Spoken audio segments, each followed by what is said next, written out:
State leaders celebrate the life and legacy of Dr. Martin Luther King Jr. They gathered at the Ordway to punctuate Dr. King's messages about economic equality. John Croman has more.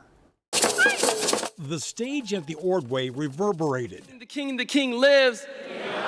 Words spoken and words sung. The theme of this year's Minnesota Martin Luther King Day celebration was Building Black Wealth, a reminder that in the closing years of his life, Dr. King increasingly made the connection between civil rights and economic justice. You know how they always tell you, well, it's not always about the money. That might be true, but sometimes it's all about the damn money. It is all about the money.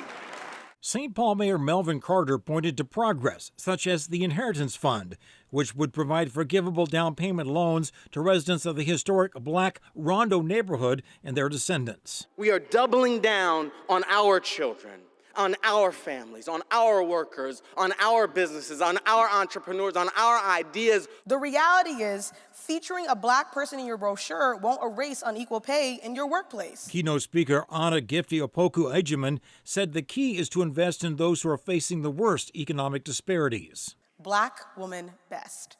It is simply the idea that the best outcome for Black women and girls is a better outcome for everyone else.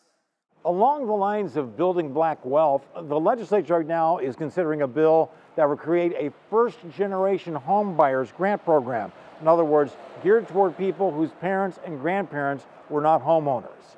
In St. Paul, John Croman, KARE 11 News. Martin Luther King was honored across the metro today. This morning, General Mills hosted their annual MLK breakfast at the Minneapolis Convention Center. It's their first in-person breakfast since 2020. The event raises money for underrepresented students across the Twin Cities. In South Minneapolis, Powderhorn Park residents gathered to celebrate Dr. King's life. The free event showcases artists dedicated to values like community well-being and environmental justice. Organizers say they want their work to honor the vision of MLK.